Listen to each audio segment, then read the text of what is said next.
Lechem to everyone. Arya is here, Koch is here, and Katie is watching, whoever else is watching. Shalom Lechem to you, and of course to my mother, and Avital, and David, and everybody who watches later. And I wasn't sure I was going to be giving the class tonight, besides the fact that there have been missile attacks, exactly what Arya is feeling. I was so exhausted, I didn't think I was going to make it, but by a miracle, they knocked out enough missiles and launchers that we could sleep last night, at least in Jerusalem. And Rehovot, where my daughter and son-in-law and grandchildren are, there was a missile that landed on the Weizmann Institute. They live right next door. And they were in the bomb shelter a lot more than us. But I don't have to tell the people here, each makes their own decision, where they're going to go and what they're going to do. My family makes sure that I'm up, even though I'd like to keep sleeping. And the local bomb shelter is literally the other door. You walk out the door, and that's the door to the bomb shelter. So we're very close, but I don't think we're going to have any problem. As far as the war goes, as far as I can see, that's it. Israel won. And the only thing we have to do now is take advantage of the time before there's pressure on us to stop attacking Iran. So blow up as much stuff and kill as many people as you need to, as fast as you can. And I think they learned that lesson. Kill the right people. Yeah. I decided to watch Al Jazeera a little bit, just for entertainment. I like to see what the other side has to say. I love their reporters in Amman, and every time she comes on, they say, the reason she's in Amman and not in the capital, Tel Aviv, is because they banned us in Israel. But here she's covering Israel, and she can't pronounce anything. Herzliya is Herzliya, and you realize she doesn't speak Hebrew, and she's whatever. Just has an agenda. Everybody there has an agenda. And Bezat Hashem. Hashem should return all the hostages, keep everyone safe and healthy, and really have a total victory, Bezat Hashem. So we're going to learn a new lesson, Likutey Moharan, Ayin Bet, which is 72. And we're just going to learn one little section here. We're not going to go too far, because even though I got a reasonable night's sleep, I'm still a little tired. I'm sure Arya is, Koach, lots of fireworks to watch. So, starting on Ayin Bet. Al yedei hiho teshuva amiti. Through true thoughts of doing teshuva. Adam horeg et yitzro hara. The person kills their yetzer hara, their evil inclination. V'yeve'er ketzad imken mitchadesh alav yetzer hara shuv. And so, Rabbi Nachman wants to know, well, if you kill your yetzer hara, then how come the yetzer hara comes back? Why is there a new one? It's kind of like diets. If diets work, then you go on one diet, you'd lose weight for life, and that would be it. But you have to go on another diet, or hopefully no diets. But here the yetzer hara comes again and again. So we killed the yetzer hara. Did we really kill the yetzer hara? The ketzad mashpia inyan ze al hanesiya el tzaddik. And how does this idea influence the concept of traveling to the tzaddik? Now, traveling to the tzaddik is on different levels. Rabbi Nachman talks a lot about traveling to the tzaddik. Basically what he's saying is that you have to get out of your comfort zone, and you have to go physically to the Rebbe, to a place, to do something that you're not comfortable with. And that's the idea of traveling to the tzaddik, as well as actually, when Rabbi Nachman talks about it, he means coming to him when he was alive, and coming to him now that he's passed away. And he did talk a lot about coming to him after he passed away. Like, make sure you come to my grave after I pass away. Lifamim ba la'adam hirho teshuva. Sometimes it comes to a person thoughts of doing teshuva. V'na'aseh ba'oto sha'a ish kasher. And see, there wasn't the academy for Hebrew language. That's why we have oto sha'a, and now we'd have ota sha'a. So, and at the same time, become a kosher yid. Okay, so there's a footnote here at the beginning of the lesson. Zman amirat Torah mevorar b'chayei Moharan. When this Torah was given, was told over in Chayei Moharan, which is kind of like a biography of Rabbi Nachman, written by Reb Nassan, v'zeh leshono. And this is what it says. Ma'amar litchazek b'chol pa'am neged ha'yetzer hara siman ayin bet. This is a Hasidic discourse on how to strengthen yourself again and again against the yetzer, and this is Torah 72. Ne'emar ba'oto ha'et shenolad b'no hakadosh Shlomo Ephraim Hanal. And this was said at the time of the bris of Shlomo Ephraim, who is the son of Rabbi Nachman. Ad kan lashonot. This it says, and then it gives the times. Okay, that's it. So Rabbi Nachman gave over this Torah just before the bris as a chizuk, to give strength to his son that was born. He says sometimes a person has thoughts of doing teshuva and wants to become an upright and kosher yid. And then the person wants to do a ma'aseh tov, a good act, right? A good deed. Somebody is inspired. They said, you know what? I'm going to buy a bunch of challahs and I'm going to stand in Mea Shearim and hand them out to anybody that needs challah for Shabbos or wine or whatever. And they said, you know what? Here, this is what I'm going to do. I'm going to take a large sum of tzedakah. I told this story on the podcast.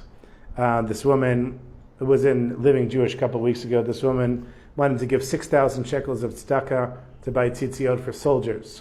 And this rabbi in Bnei Brak, she gave him the money, got the tzitziot. She said, I want to distribute them with my brother on the Gazan border. And he said, we can't go there. It's a war zone. This was like a week after October 7th. So she said, but you have connections, get us to the war zone. So the rabbi was convinced. They finally get to a general. The general says, you're handing out tzitziot? No problem, because I believe the only way that we haven't been defeated is because God is running the world. He said, you know, there's no question in anyone's mind that this victory, that we haven't been defeated because of Hashem.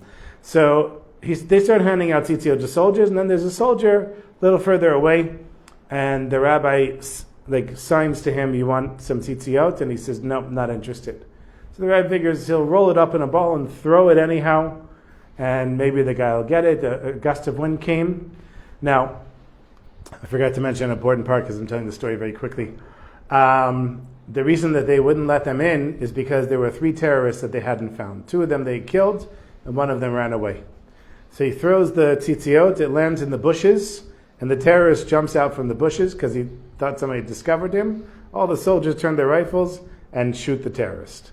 And so the tzitziot saved all the soldiers and did its holy job. So somebody is inspired, you know, they want to give 6,000 shekels to buy tzitziot for soldiers, and that's the ma'aseh tov, what he calls uvda. Ba'asher shenitorer libo l'tshuva. And most of the text is here, by the way, for you.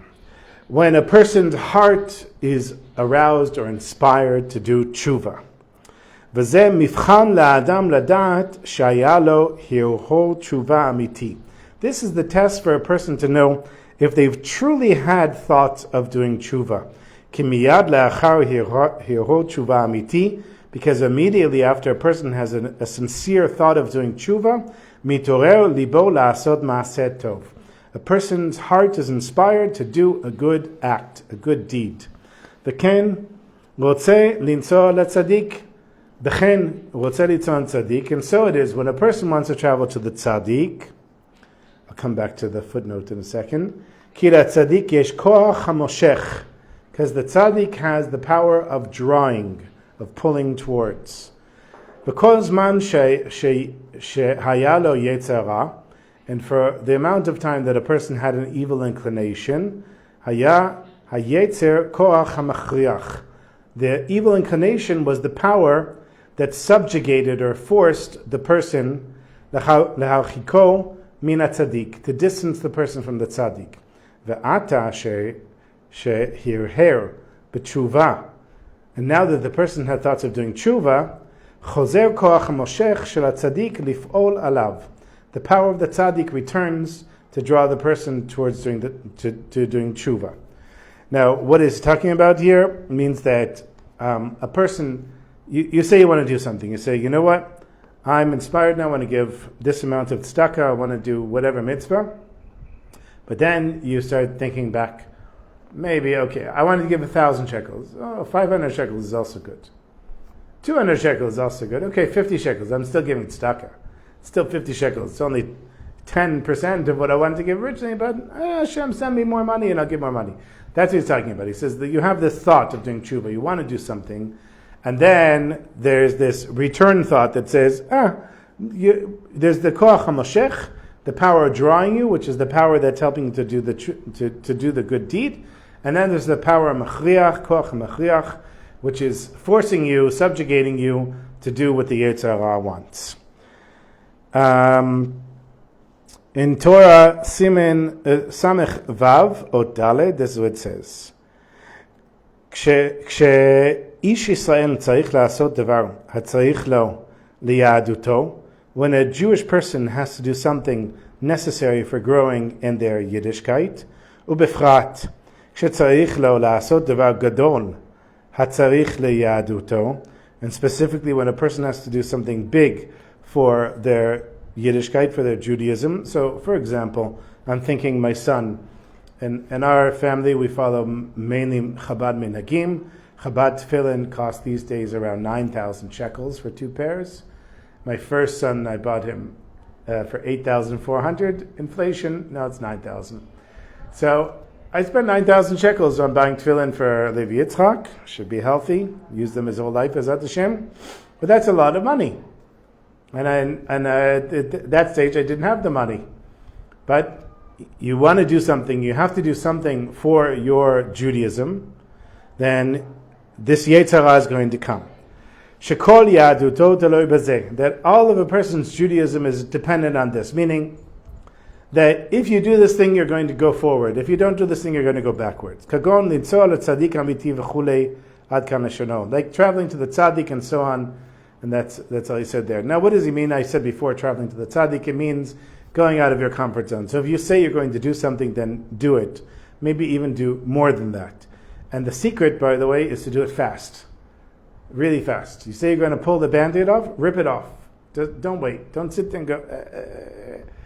So, like I gave somebody some tzedakah, and then I said, I'm not giving my married kids any money. Why am I giving this person tzedakah and I'm not giving my married kids any money? So I gave them more money than the person I gave tzedakah to. And I gave it to them first, and then I gave the tzedakah. Because I knew once I gave the tzedakah, I'd say, my kids will be fine. So that's what he means. That, you got to get to it, and these things help you to grow. Mevor Khan, it explains here, when a person has thought of doing teshuva, zo ha'uvda ha're'uya la'adam la'asot ba'avodat Hashem. This is the thought that comes to a person of the good thing that they want to do. That's the thing that they have to do in order to do teshuva. That's interesting. I didn't even think about it. The story that I have here, it's totally a random story and it's connected to the lesson. כי דבר זה יועיל לו להתחזק בתשובתו שלא ייפול שוב. Doing this next thing, right? You have a thought of doing teshuva, and you right away go ahead and do it. That thing helps you to overcome the teshuva that you need to do. And it helps you to move forward and grow. ואחר כך שנוסע, and afterwards when a person travels, מתגבר עליו היצר הרע, שנופל מתשוקתו שהיה לו תחילה. The yetzer hara starts to overcome the person and causes them to fall from the original desire that they had. So I had this exact experience when I decided to go to Uman. So first I said, I'm not going to Uman. I don't like to go anywhere. For sure, I'm not going to Uman. Then I said, okay, fine. I'll go to Uman, but I'm going to buy the cheapest tickets possible with $70 round trip, $35 each direction. I bought 2 one-way tickets because it was cheaper than a round trip. And I bought it a year in advance. And I bought it, it turns out, a month before COVID started. And then it finally came, getting closer. I also picked the perfect day, which was Sunday afternoon, no pressure, no big deal. And the day comes and I just don't want to get on the plane, I don't want to go. And that's what he means. In the beginning you're motivated, and then it's going to pull back. And there's a note here. Kasher, this is difficult to understand. Because before we said, when a person has thoughts of doing teshuva, so they're pushing forward. Now that they start to do the good deed, they're pulling backwards. So which one is it? Sharei la'ayin katav Rabbeinu Zal above, Rabbi Nachman wrote, שזה אנו רואים כשאדם נוסע לצדיק. This we see when a person travels to the tzaddik. כל מה שמתקרב למקום הצדיק יותר, the closer you get to the place of the tzaddik, יש לו חשק יותר. The person has more desire to get there. לכימת שמתקרב יותר לכוח המושך עד כאן השלום. Because a person is getting closer to the power of drawing them. So once you actually get on the plane and you get off in Kiev, and in those days, now you can't do that, and you get in the car and start traveling, now you have koach hamoshech. Now you have the power of the tzaddik that's pulling you there. But you made the decision, that was also koach hamoshech. Then you have koach hamachriya. You have this power of the yetzer that says, nope, you don't really want to go. But when you overcome that, then you get a higher level of the power. כשאדם נוצר לצדיק, כל שמתקרב לצדיק יותר, יש לו חשק יותר. Hey, Noga.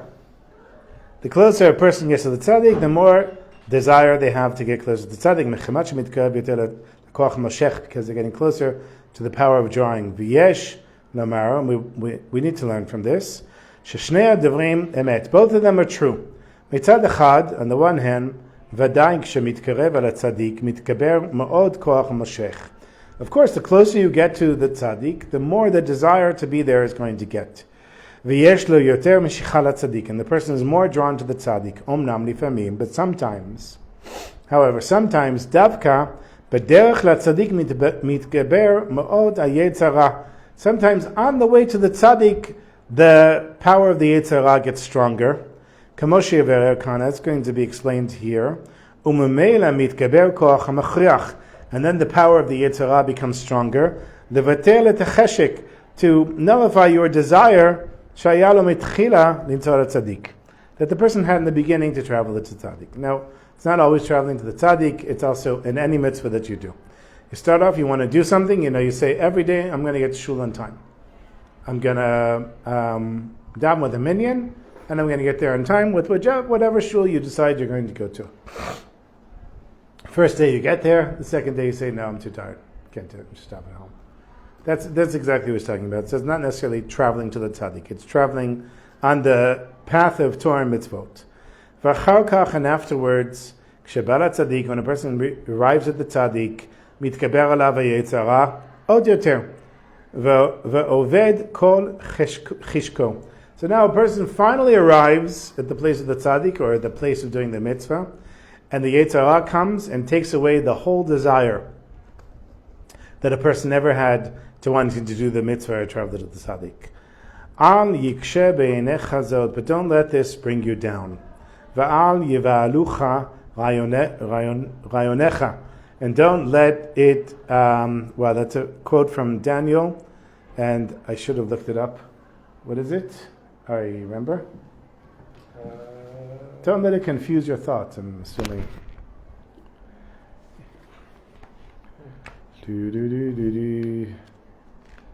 Here it is. Don't let your thoughts about this confuse you. Oh, I got it right. Okay. I thought everything was in the red book, and yet you went to the black book. There's a translation here. Oh. There's no English in here. Okay. Yeah, it's a quote from Sefer Daniel. Okay. And I wanted to make sure that I translated it correctly.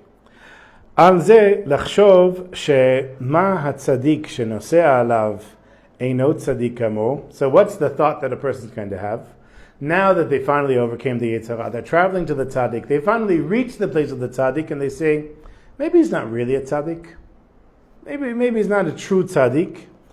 ושמחימת זה נפל מתשוקתו. And from this, a person's desire to do the mitzvah or travel to the tzaddik now disappeared. Right? Imagine you said, I'm going to hand out Shabbos candles. That's one of the things that my older girls used to do, or they might still do. Hand out Shabbos candles, and you get all the Shabbos candles ready, and then you get to the shuk, and you start handing them out, and you're like, should I really have wasted my time on this? Does that person really need Shabbos candles? What? They can't go to the store over there and buy them themselves? That's what happens. You start getting excited about doing the mitzvah, and then the yetzer is going to come and say, is it such a big mitzvah? או לחשוב שהם, שחס ושלום, אין הקדוש ברוך הוא רוצה בו בתשובתו, Or maybe a person will think that, God forbid, Hashem doesn't even want this person's teshuva. They'll say, does Hashem even care about me?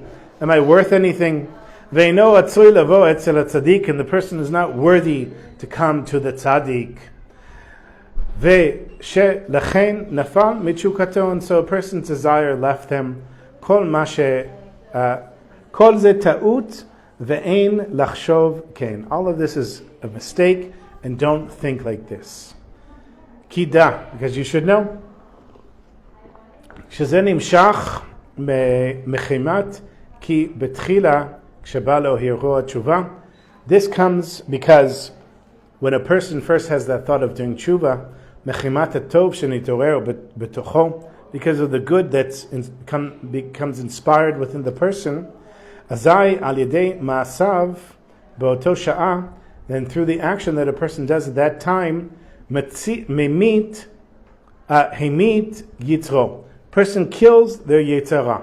So the second they have the thought of teshuva, they kill the yetzer. And that's why they have the free reign to get excited about traveling to the tzaddik or doing whatever mitzvah.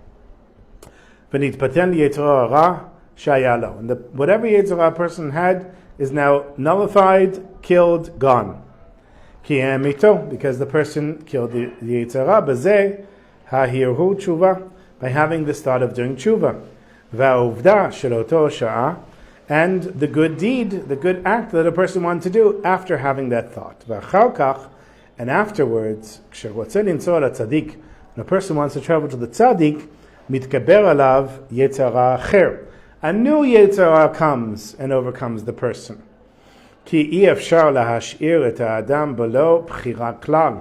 And that's the main point. So, you want to know, this also answers the question, and he does address it over here. I don't know if we're going to get to it. Of why when you go up a spiritual level, it feels like a downfall. It's something we talked about many times. Because you have to have free choice. Why is it when you say, okay, I want to do a mitzvah, you make a decision. Let's pick going to shul in the morning. You say, okay, I got to get my act together. I got to get up. I got to go to shul. I got to get there on time. I want to be there even 5 minutes before the minyan starts so I can have my tefillin on and I'm ready to daven with the minyan. I'm not following behind the minyan. Okay? You get there the first day. Why do you get there the first day? Exactly like you said, and everything goes great. Because you killed the yetzer. Through that thought, you killed the yetzer. Now what happens the next day when you wake up and you say, I don't have the energy for this, I can't do it. Or you say, okay, I'll go, but I'm going to be half an hour late. Why did that happen? Why was the first day that you had the energy for it, and the second day it's gone? Because now there's a new yetzer. And he says, but why do we need a new yetzer? Because you have to have free choice, which is the point of being in this world. This is always comes back down to this. You always have to have choice, and you always hopefully want to choose to do the mitzvah.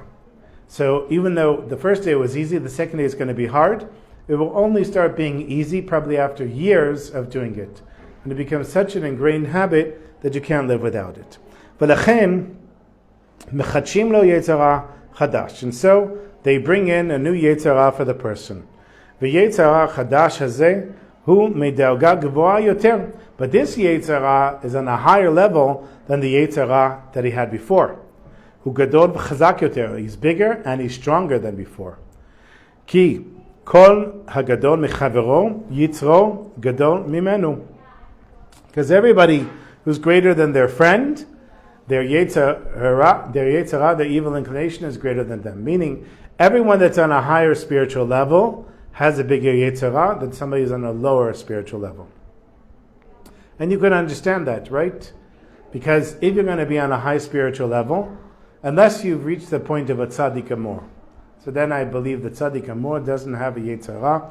Their yetzerah serves the yetzer tov. But for the rest of us that are not tzaddikim gemurim, the bigger your yetzerah, the higher spiritual level you can reach, because you're tempted by more things. So the greater spiritual level you reach, the more temptations you're going to have. Until you start getting to a point where the temptations disappear because your yetzer tov is so dominant that when the yetzer comes and says, do this avera, you're like, no, it doesn't interest me. It doesn't interest me. That's when you'll know that the yetzer is subjugated. But until then, the yetzer is going to come again and again and again. And then he brings the story of Abaye. And I don't know, who was it? Oh, who was the rabbi? Let's read it quickly. Abaye, Shamala Adam Echad. Oh, it just says that it was a person. Okay, so Abaye heard this person say to this woman that wasn't his wife, when you're traveling tomorrow, let's travel together.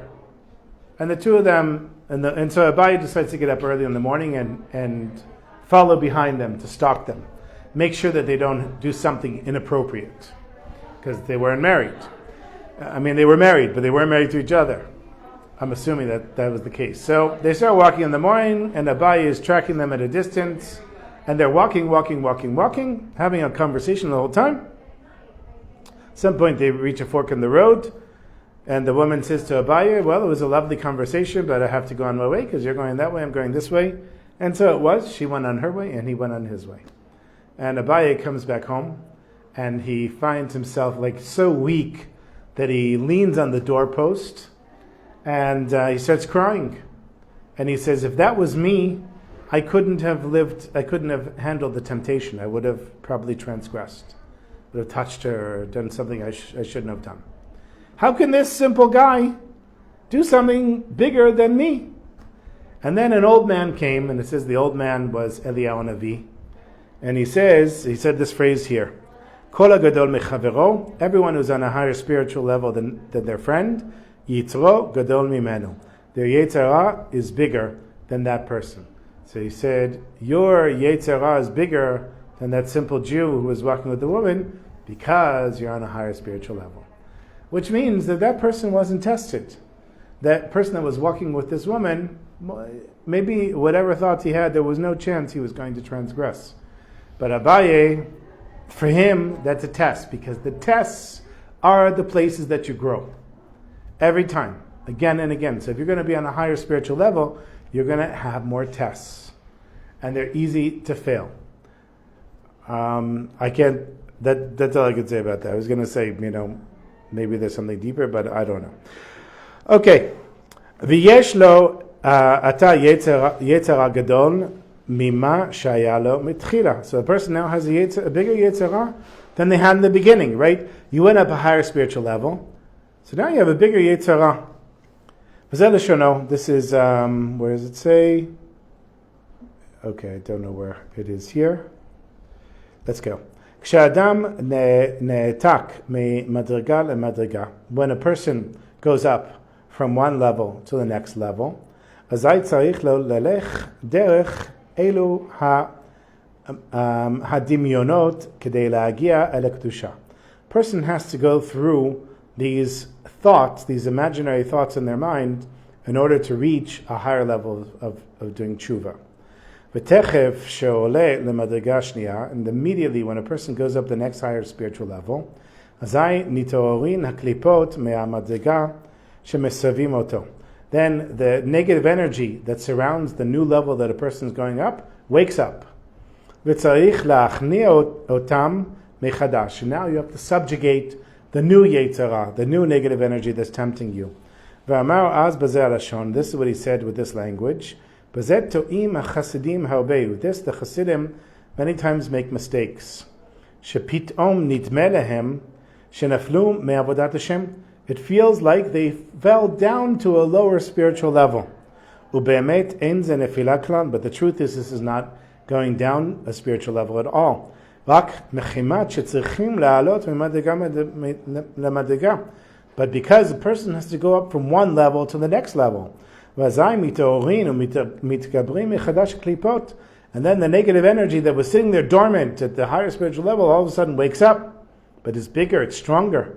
שהם התאוות והבלבולים והדמיונות והמחשבות והמניעות כנ"ל. That these are the desires and the confusing thoughts and the imaginary thoughts and the foreign thoughts and the obstacles as mentioned above. All of these things come to a person that reaches a new spiritual level. So I can tell you, whenever, I've had times when I went up spiritual levels and experienced this, And it took really probably many years before I overcame the new yetzer. And then really once you overcome that yetzer, it never comes back because you're on a higher spiritual level. It's something too small to tempt you anymore.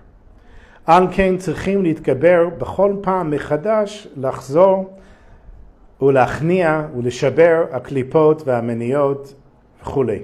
And so every time you're going to go up a spiritual level, you're going to feel like it's a downfall, but the truth is it's not. It's just facing a greater yetzer, and you're going to have to do the same thing all over again. You're going to have to subjugate and break the negative energy and the obstacles. And Rav Cheshin should be healthy. He likes to say meniot. How do you rearrange the letters from meniot? Which are obstacles, you turn them into ni'imot, into pleasantries. So whenever you face an obstacle, turn it into a pleasantry. And keynote, which is what we say on Tisha B'Av, said you turn keynote into tikkun, into fixing. So the crying, you turn into fixing. בכל מדרגה ומדרגה מחדש, that every spiritual level person goes up, אבל באמת אין זה נפילה כלל עד כאן השנו. But the truth is, it's not falling down at all. We're almost done with this section. We're going to stop here. על כן, אם אינו מתחזק נגדו, וחושב שהרהור הראשון בתשובה מספיק לו.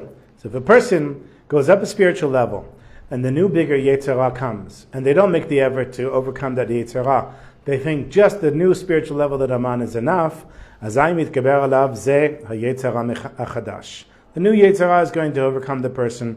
ונופל מתשוקתו שהיה לו תחילה. And the person is going to lose the desire that they originally had, the desire that they had after they had the thought of doing teshuva. כי צריך התגברות חדש ביותר נגד זה היצר החדש שבא לו כנ"ל. You need to find new energy to overcome the new yetzer that came to you as mentioned above. ולכן, עצה למעשה היא. So what's the advice for doing this in reality and action? שבזמן נסיעתו לצדיק, in the time that you're traveling to the tzaddik, or doing a new mitzvah, or trying to renew doing a mitzvah, ימשיך על עצמו שוב ושוב הרהורי תשובה. Keep reminding yourself about those thoughts of doing teshuva that brought you to this place.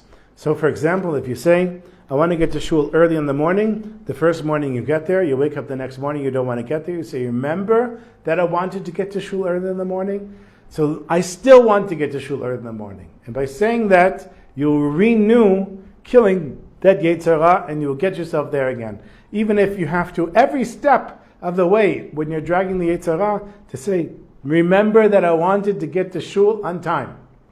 That's how you do it. ויחזור וימית את יתרו שוב, you're going to return and kill the yetzer again. וכן יתבונן במעלת הצדיק ויגביר אצלו את החשק. And so, when a person meditates on the greatness of the tzaddik, it will give them strength to overcome the yetzer, and once again, they will have the desire.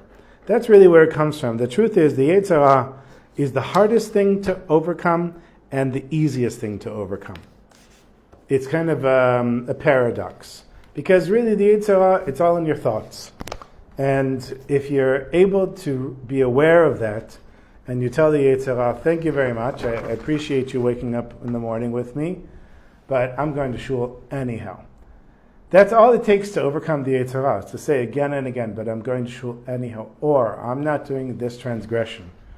I used to always have this temptation to cheat on my taxes with VAT. I never did it because I said the reason I didn't do it is because I would say, Hashem, if I believe you're running the world, then even if I can't afford to pay VAT, you're going to give me the money. So I'm paying the VAT, and you're going to figure out the rest. So Mom, it's value-added tax. Everybody here pays it, 18%. So I'm a VAT vendor, meaning that I'm self-employed, and the work that I do, I have to write an invoice that has 18% tax. I collect the tax for the government and then hand it over to them. As a reward, any business expense that I spend on VAT, I get to keep that VAT.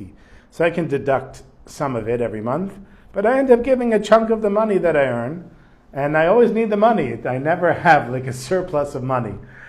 So it's very simple, you just fake the numbers. All you're doing is submitting it online. So if you say I had 1,000 shekels in expenses, now I have 4,000 shekels in expenses. Come and check. Who's going to come and check? That's the yetzer. I'm telling you, I have this yetzer. I probably have it still every 2 months. It's been going on for years and years and years. And it's such an easy thing to do. And I'm telling you, I won't cheat even 1 shekel. Like if I see that I'm calculating agorot, so if it's like 1.2, then I'll up it to, I'll lower it to 1 shekel, or I'll up it if it's whatever. If it's like 1.6, I'll up it to a full 2 shekels. Like this is my test again and again. I'm just saying it so you can have an example of what I personally go through amongst many other things. That's the only test I have. Okay. Short story. This is a story I just typed into Google before I left. Short Hasidic story. This was on Breslov.org by Rabbi Ozer Bergman, who's one of the translators here. And he writes, this is one of my favorite stories. So I was like, okay.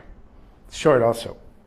It's a weird story, but I'll tell it because that's what came up. So there's Rabbi Yudel of Chinov. I don't even know how to say these things. So there was this Rabbi Yudel, and he was this holy man that never would take tzedakah. And he worked as an iron smith. And he was traveling on business. And as a matter of principle, he would only use what he could pay for himself. I really like that, actually. If I could just live off of cash and never use credit, never get into debt, ever, that's the best way to live. So basically, that's what he did. If he didn't have the money, he didn't spend it. He was traveling for Shabbos. He was traveling on business, and he needed a place for Shabbos. He goes to a kosher inn, and the guy sees like a very serious, religious-looking Jew. And he says, Rabbi, I don't have any fish here, and I don't think you're going to eat the meat. My meat essentially is rabbanut. I don't have mahadran mina mahadran, the strictest kosher meat. So why don't you go to the other end? It's across the river. So the rabbi says, okay, I'll go to the other end. He starts to go there, and what people would do in those days, they would walk across the river. What's it called? Ford? I don't remember the word. There's a verb for walking across the river, because the water was very shallow. So he was about to walk across the river, and then he sees a dog running, and the dog jumps in the river.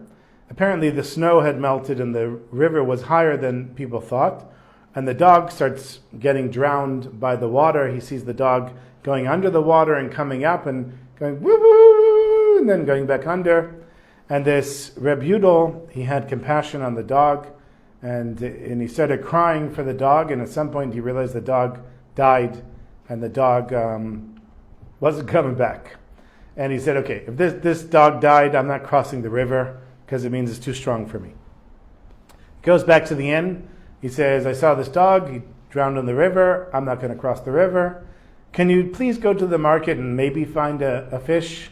So the innkeeper said, okay, fine, I'll go for you. He goes, and there's this huge pike, big fish. And I think it was a pike in the story. Okay, whatever it was. Yeah, it is. Enormous pike. Just making sure pike is kosher. And so he brings it back and he says to Reb Yudel, you should know, I've been an innkeeper here for decades, and I've never seen the fishermen bring a fish this fast and this big. If there was nothing in the market, there would be nothing before Shabbos. So for you, I'm going to make a whole bunch of special dishes with the fish, and he makes the fish. That night, when he goes to sleep, Reb Yudel has a dream. His father, this is his father's name, Rabbi Yosef. Rabbi Yosef comes to him, he says, my dear son, his father had already passed away, he said, you should know that I've been reincarnated in that fish. Because his father was a traveling magid, which they call in English a preacher. Meaning he went from town to town and inspired people to do teshuva, hopefully in a joyous way. There was a moser, there was an informant in the Jewish community that he came across, and he hounded this moser for years and made his life miserable. Everywhere he went, he told people there's an informant and this is the guy's name and this is what he looks like, and he made the guy's life miserable. And even though his intentions were pure, by making this guy's life miserable, he was reincarnated as a fish. But the Moser was reincarnated as the dog. And so he said to his son, the dog that drowned was the Moser, was the informant, and the tears that you shed did teshuva for me, for me making his life so miserable, even though my intentions were good. And the fish that you're eating now is going to do teshuva for me. So eat it very carefully, my son. That's the story. And a bit of a weird one. Won't go on the podcast. But you all will hear it. Okay. Shkoyach to everyone. Shkoyach for staying awake. And thanks to the Iranians for not bombing us during the lesson. And we should hear good news. B'ezrat Hashem.